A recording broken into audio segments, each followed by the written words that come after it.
Bonjour les élèves. Aujourd'hui, je vais aborder avec vous une leçon concernant les ondes mécaniques progressives. Alors, j'écris le titre, ondes mécaniques progressives. Alors, vous constatez que le titre est composé de trois termes, ondes mécaniques progressives.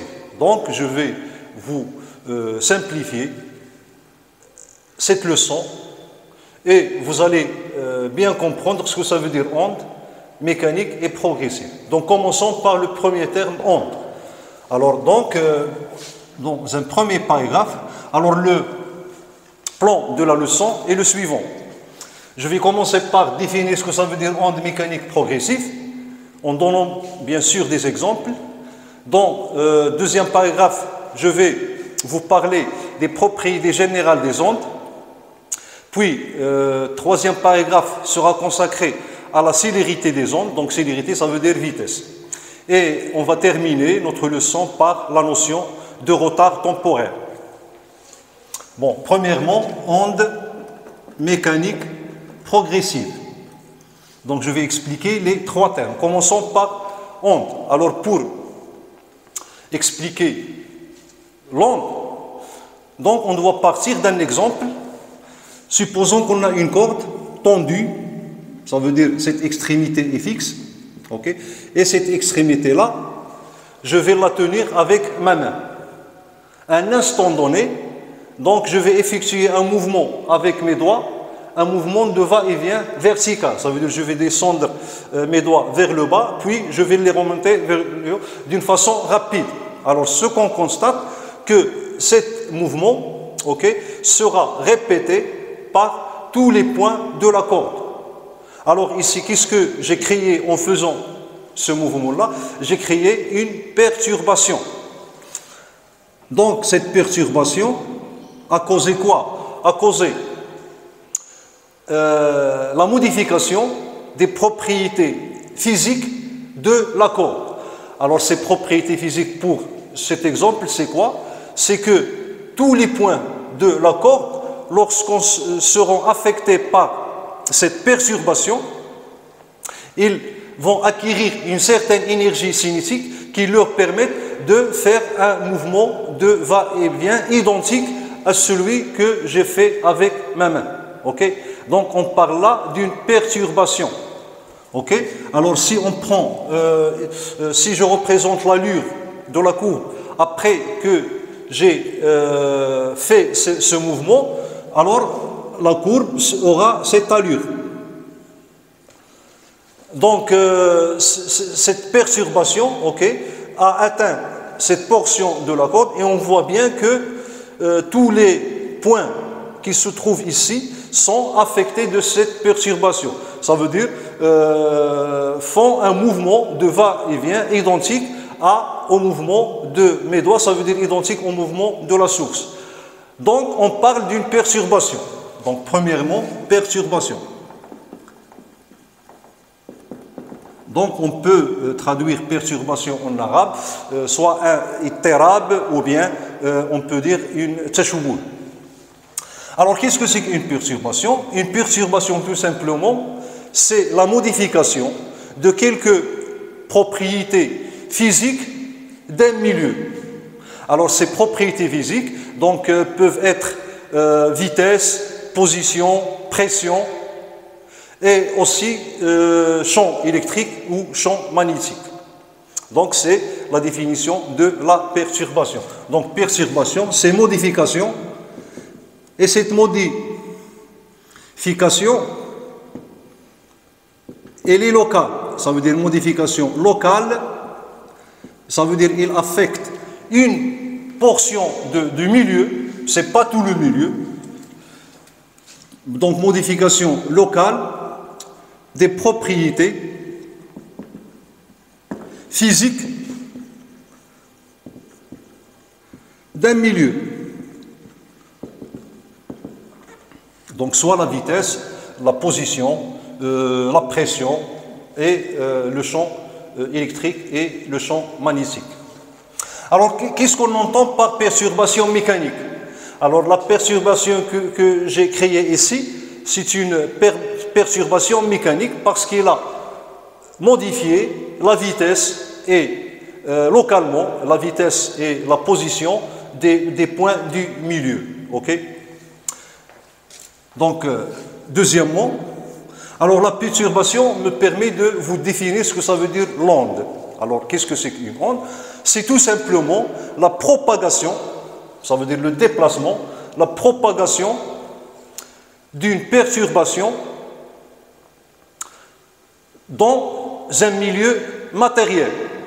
Ok, donc lorsque je dis milieu matériel, alors ça concerne les ondes mécaniques. Mais d'une façon générale, onde, en général, c'est la propagation d'une modification. C'est la propagation, d'une perturbation dans un milieu. Et cette perturbation peut être perturbation mécanique ou bien perturbation électromagnétique. S'il s'agit d'une perturbation mécanique, là on parle des ondes mécaniques. S'il s'agit d'une perturbation électromagnétique, ça veut dire on modifie les propriétés électriques et magnétiques du milieu. Là, il s'agit d'une onde électromagnétique.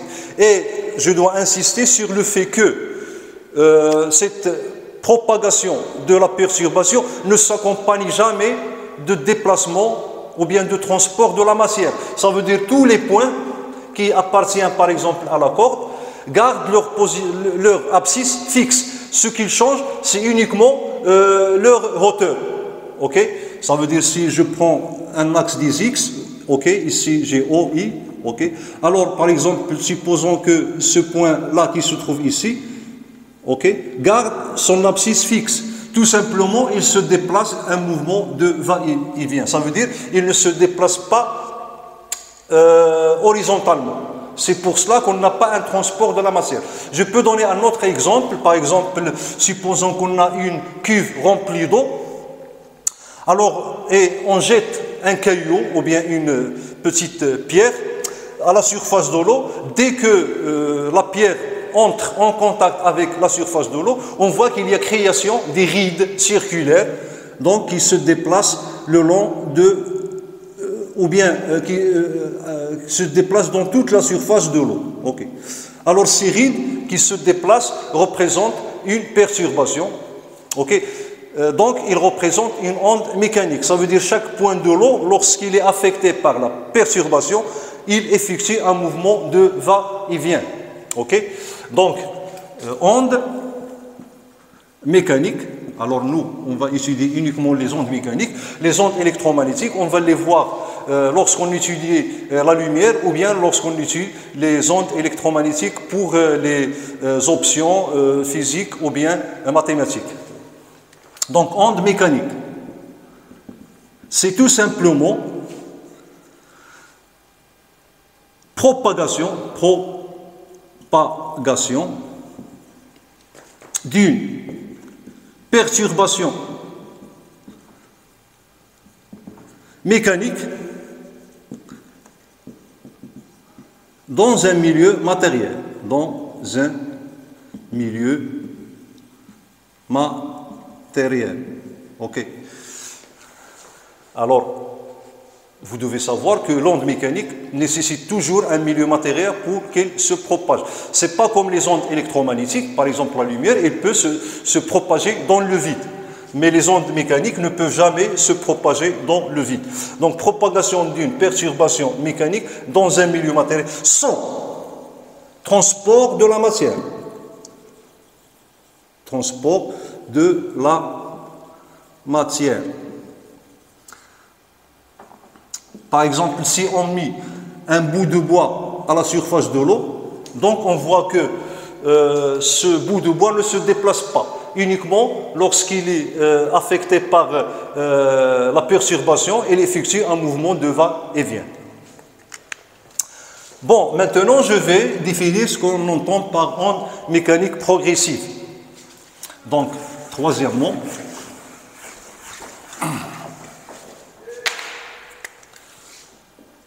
onde mécanique progressive. Donc je vais revenir à cet exemple.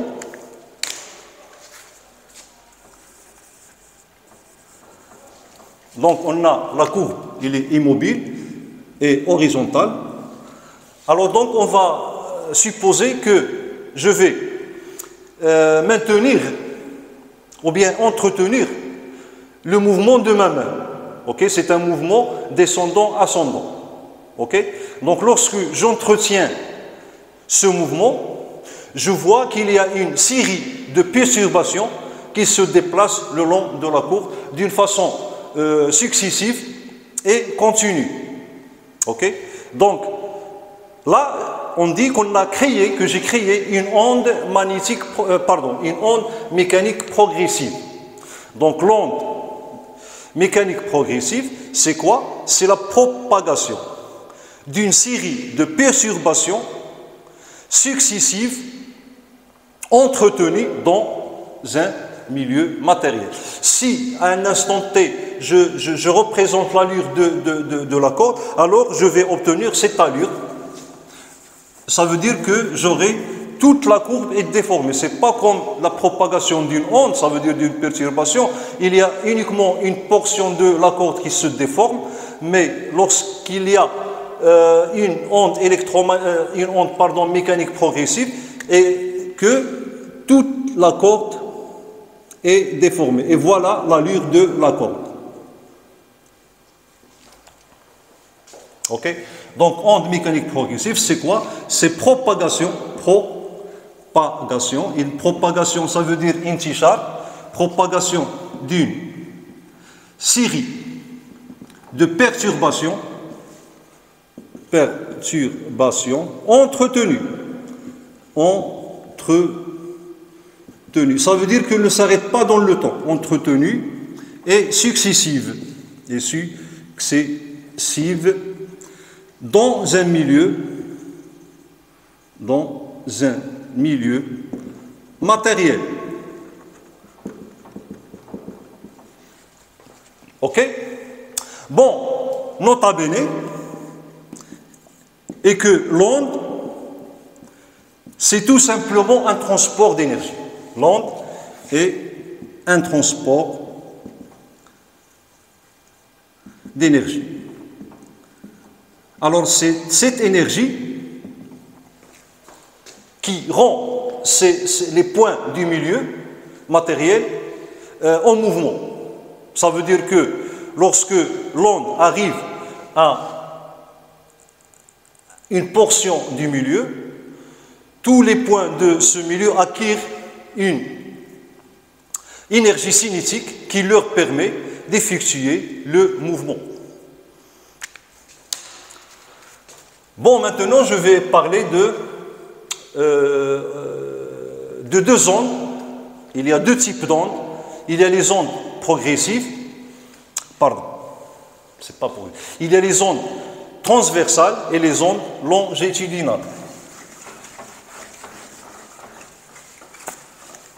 Bon, petit 4, ondes progressives. Excusez-moi, c'est pas progressif. Onde transversale,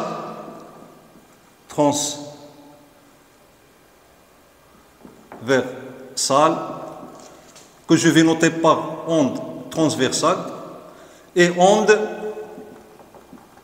longitudinale,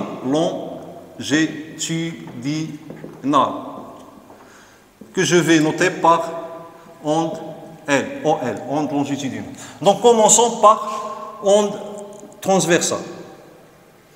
Petit 1. Alors, je vais revenir à l'exemple de la corde.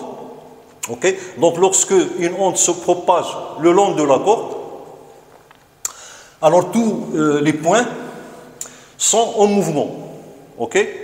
Ça veut dire qu'il effectue un ébranlement. Ébranlement, ça veut dire mouvement de va-et-vient. Et ce mouvement s'effectue dans une direction horizontale. Donc voilà la direction de perturbation.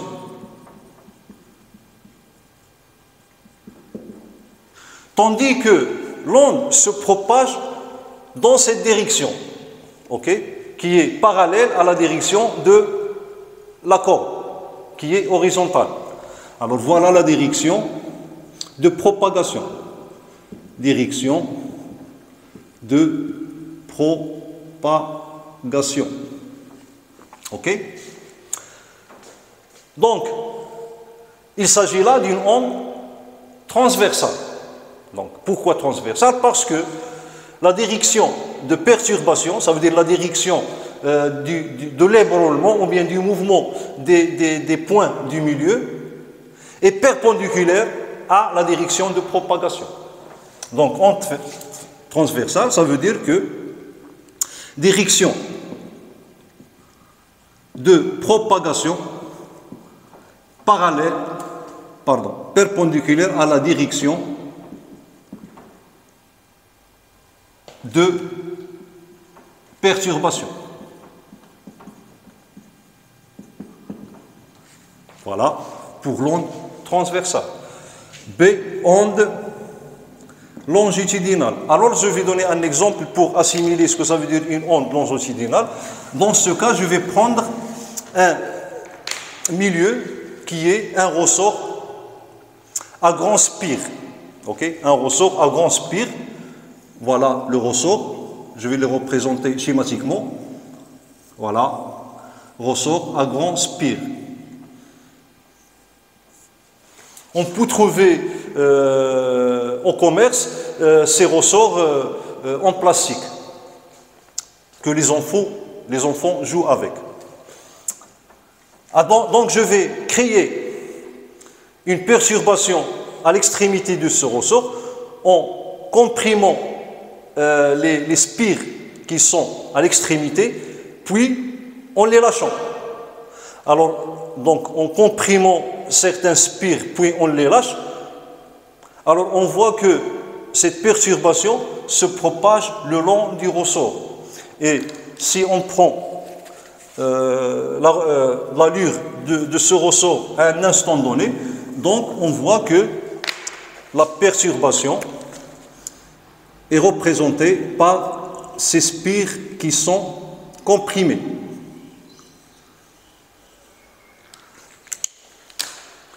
Et voilà. Donc, évidemment, le sens de propagation de l'onde, il est horizontal. Sens de propagation. Tandis que le sens de la perturbation, pardon, j'ai dit la direction. La direction, pas sens, parce que s'il y a réflexion, cette perturbation va changer de sens. Donc ici, c'est la direction. Alors, qu'est-ce qu'il arrive aux points qui appartiennent au spire? Alors, ces points effectuent un mouvement de va-et-vient qui est horizontal. Okay. Donc, chaque point du ressort, lorsqu'il est affecté par la perturbation, il effectue un mouvement de va-et-vient. Ce qui engendre la compression des spires, puis leur dilatation. Ok? Alors, dans ce cas, voilà le sens, direction de perturbation.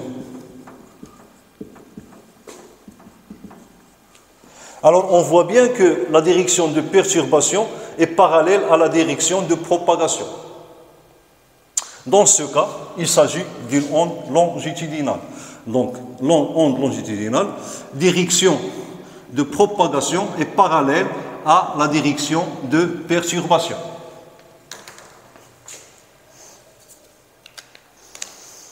Bon, maintenant on va voir quelques propriétés générales des ondes mécaniques progressives. Alors, il s'agit du deuxième paragraphe.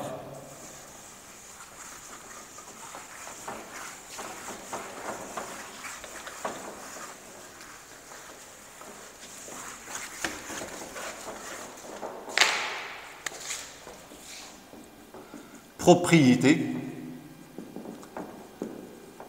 générale des ondes mécaniques progressives. Donc on commence par direction de propagation. Propagation. Alors on sait bien que l'onde se propage dans toutes les directions disponibles dans le milieu de propagation. Alors donc lorsqu'on a un milieu unidimensionnel comme la corde ou bien le ressort à grand spire, alors milieu unidimensionnel, dans ce cas,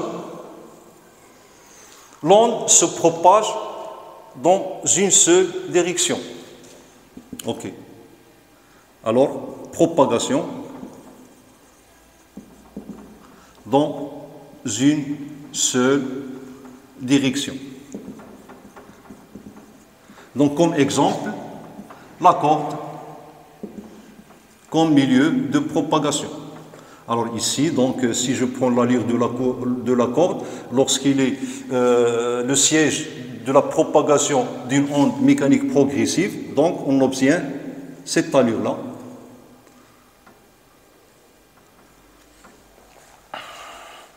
Alors voici le sens de... Donc le sens, il est horizontal, il est parallèle à l'aspect de la corde lorsqu'elle est en équilibre, ça veut dire son aspect est horizontal. Et pour repérer un point du milieu, ok, on a besoin uniquement d'un seul coordonnée qui est l'abscisse. Voilà, ici l'axe des X, ici I, le vecteur I, ici par exemple l'origine de notre repère. Donc ce point-là admis comme abscisse X et ce X reste fixe, ça veut dire invariante. Okay? Ça veut dire que ce point ne se déplace pas, tout simplement il est affecté d'un mouvement, d'un ébranlement, ça veut dire d'un mouvement de va-et-vient. Donc X ne quitte jamais sa position qui a l'abscisse X. Okay? Ça veut dire que dans ce cas, on a besoin uniquement d'un seul coordonnée pour repérer le point X et pour étudier son mouvement. Donc, il y a aussi milieu bidimensionnel.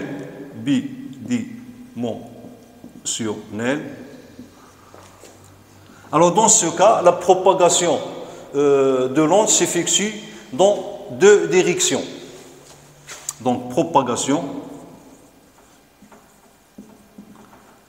se fait dans deux directions. Et comme exemple, l'onde créée à la surface de l'eau. Alors, bon, je vais représenter la surface de l'eau sur le tableau. Lorsqu'elle est affectée par une onde mécanique progressive, alors on remarque ici qu'il y a des rides circulaires, okay, qui se déplacent ou bien qui se propagent. Alors tous les points de la surface de l'eau sont en mouvement. Un mouvement de va-et-vient qui est vertical. Okay. Alors pour repérer ces points, donc on doit utiliser un repère à deux axes.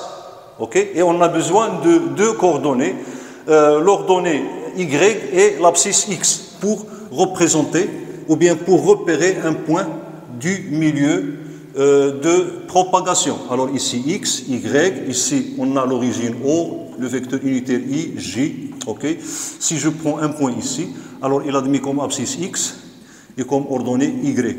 Lorsque ce point est en mouvement, alors X et Y ne varient plus. Okay? Ça veut dire que, ou bien ça exprime que la matière ne se déplace pas lorsqu'il est le siège d'une onde mécanique progressive. Et troisième cas, Donc, milieu tridimensionnel.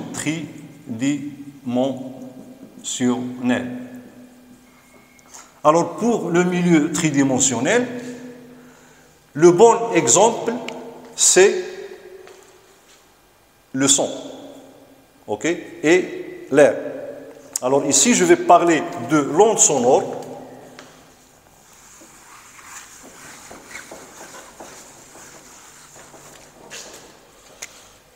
Donc, onde sonore. Alors, cette notion de onde sonore doit être avant ce paragraphe-là, ok? Avant les propriétés des ondes générales. Alors, je l'ai oublié, et c'est l'occasion de parler de l'onde sonore. Alors, qu'est-ce que c'est qu'une onde sonore? Tout simplement, c'est la propagation du son, ok? Donc, le son est une onde appelée ou bien dite sonore. Donc, onde mécanique progressive. Donc, qui se propage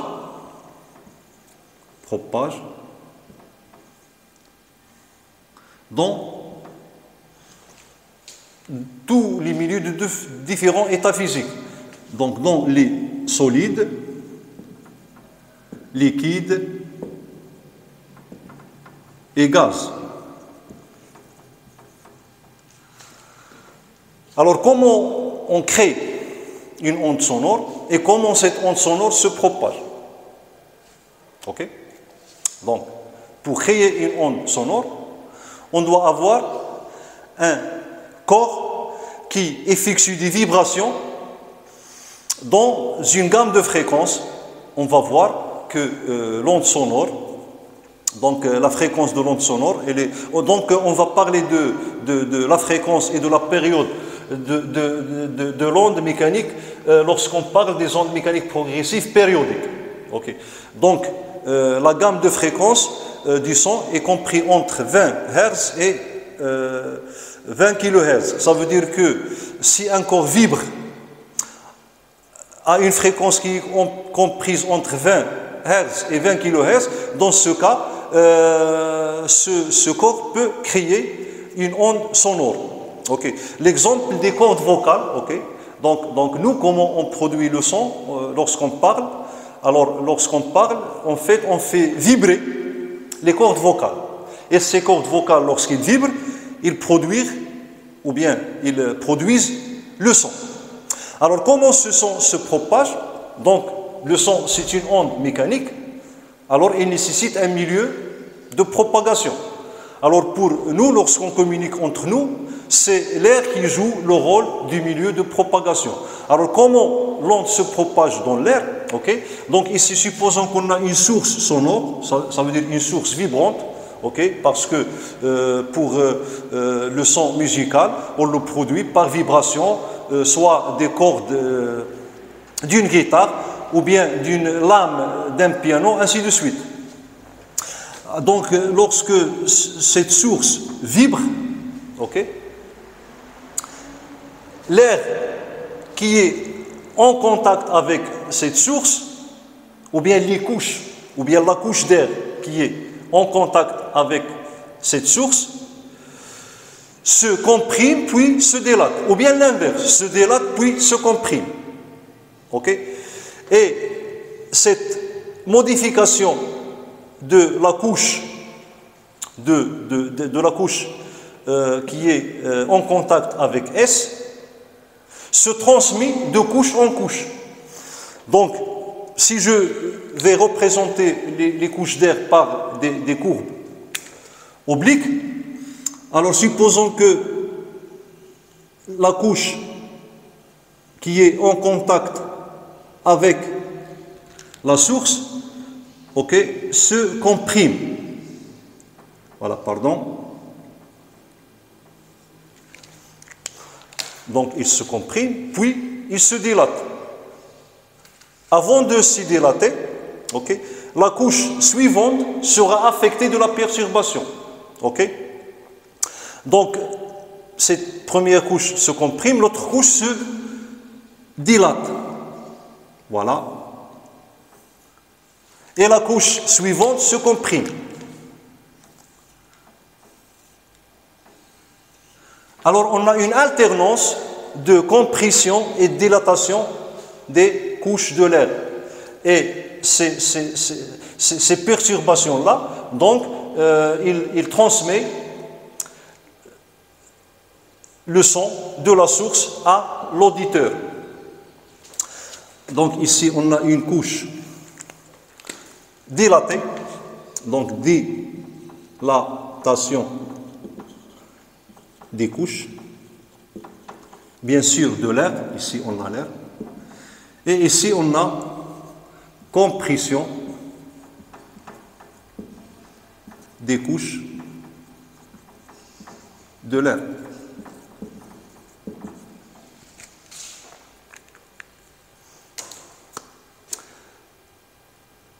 Alors le son, en fait, c'est quoi? C'est une compression détente de l'air. Bon, c'est ça le son lorsqu'il se propage dans l'air. Ok? Alors, donc, le son se propage dans un milieu tridimensionnel. Ça veut dire qu'il se propage dans les trois directions. Ok? Donc, pour repérer la position d'un point, on a besoin d'un repère à trois dimensions. Ok? Donc, voilà notre repère. Voilà, par exemple, un point de milieu de propagation. Alors, ici, on a O, J, I, K. Alors, ce point est repéré par trois coordonnées. Donc, X, Y, ici Y, X, I et Z.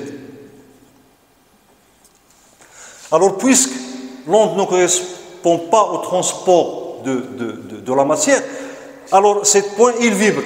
Alors, vous allez me dire que X, Y et Z varient.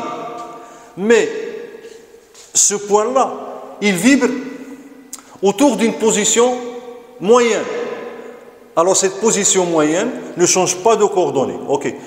Donc lorsqu'il vibre, lorsque l'onde dépasse ce point va avoir les coordonnées X, Y et Z. Lorsqu'il est affecté par l'onde, donc il vibre dans toutes les directions, mais finalement, il occupe sa position qu'avait avant l'arrivée de l'onde. Donc, ça veut dire que sa position moyenne ne change pas. Ok? Donc, comme milieu tridimensionnel, donc ici c'est l'air, et comme exemple de l'onde, c'est le son. Ok? Bon. Maintenant, je vais passer aux deuxième propriété, et je parle de la superposition de deux ondes.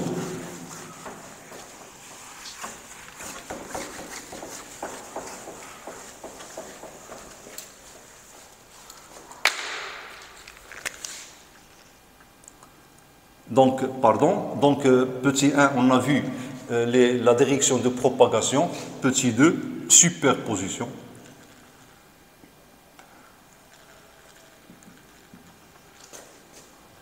Deux